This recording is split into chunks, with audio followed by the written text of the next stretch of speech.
युद्ध को किसी भी प्रकार से रोका जाए, ये योजना बननी चाहिए। भगवान श्री कृष्ण ने समझाया, अब ये पहले युद्ध नहीं करेंगे, पहले मिलने को जाएंगे। अगर दृष्टि संधि हो सकती है तो दूत भेजा जाए। पहले दूत गया, दुर्योधन नहीं माना, बड़ा ही जिद्दी था।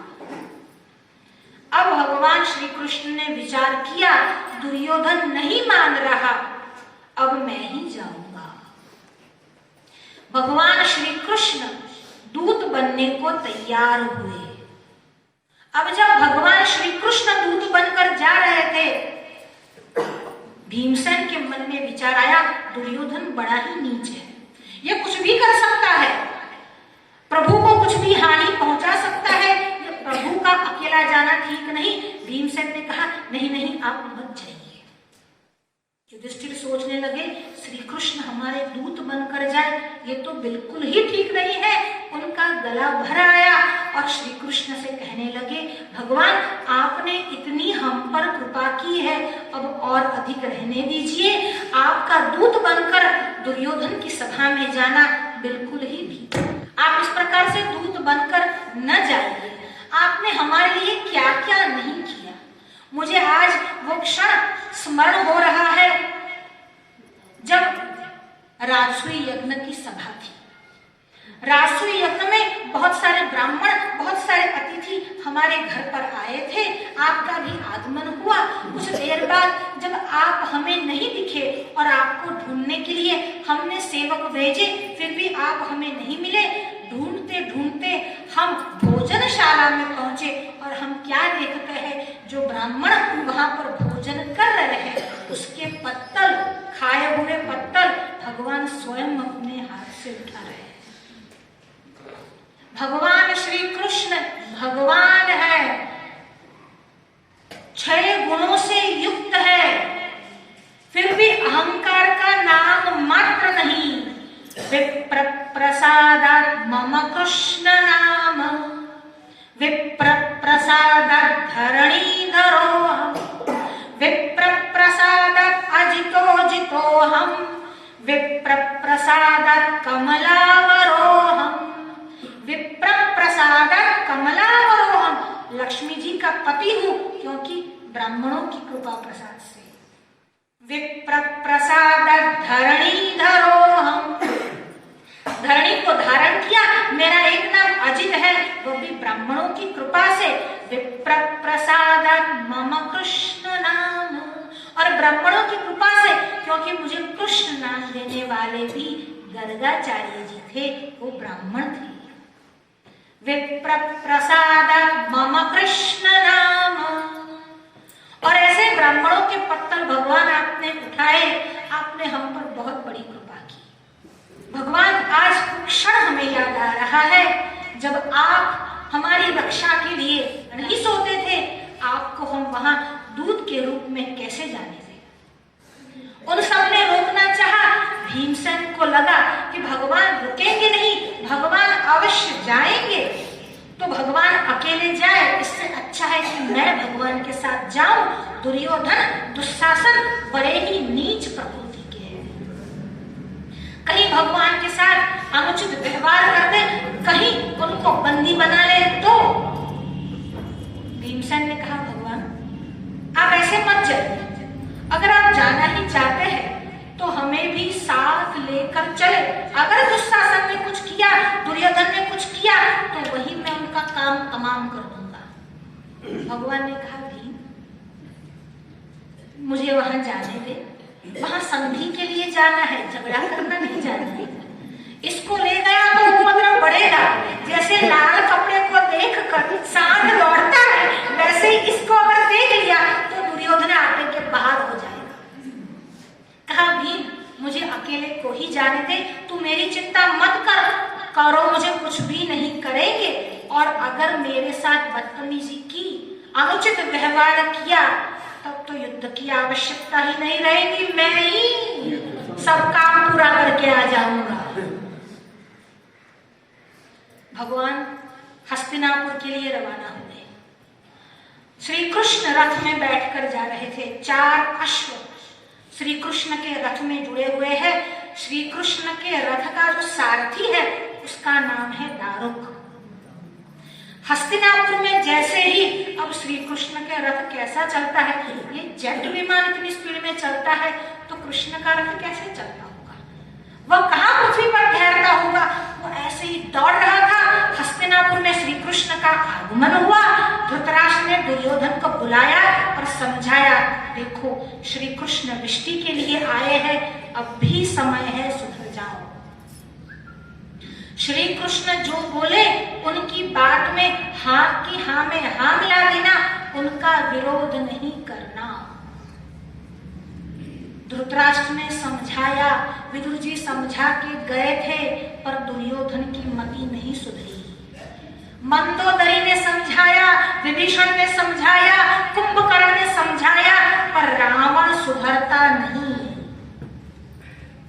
हस्तिनापुर में भगवान आए, बहुत बड़ी वीआईपी व्यवस्था कर रखी थी। जो दुशासन का महल था वो सबसे अच्छा महल था। कहा भगवान की जो आवास की व्यवस्था है वो दुशासन के महल में की जाए।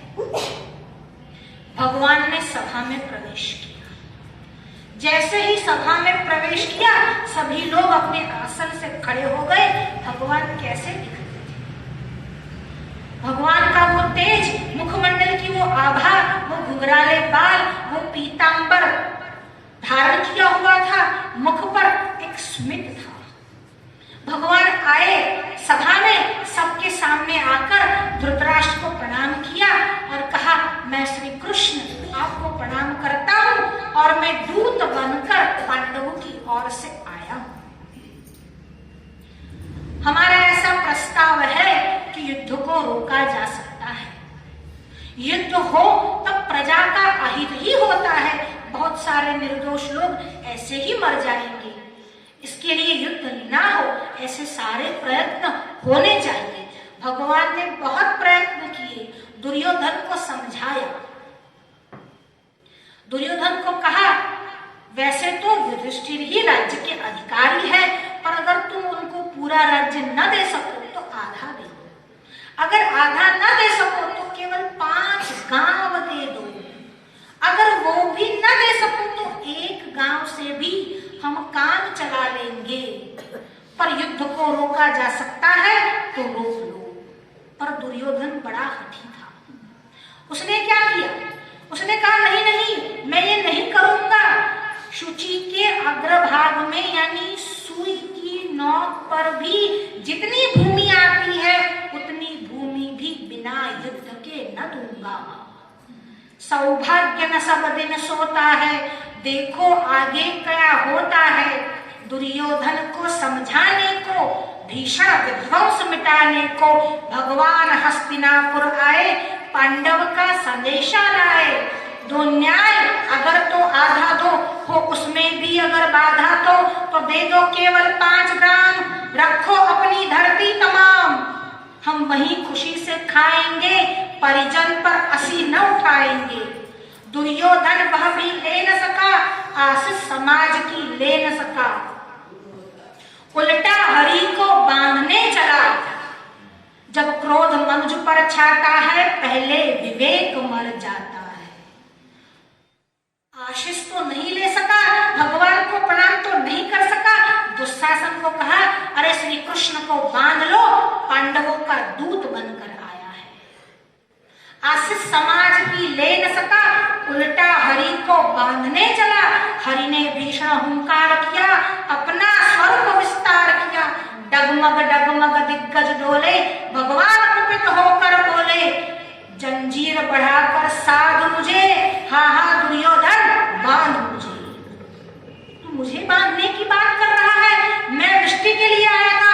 भगवान ने अपना स्वरूप विराट किया। भगवान ने 2 बार, एक रणभूमि में अर्जुन को विश्वरूप दर्शन करवाया और दूसरा दुर्योधन की सभा में विराट रूप भगवान ने धारण किया। डगमग डगमग दिग्गज बोले, भगवान कुपित होकर बोले, हाँ हाँ दुर्योधन बांध मुझे। ये देख धरा मुझ में लय है, ये देख गगन मुझ में लय है, मुझ में लय संकार सकल मुझ में है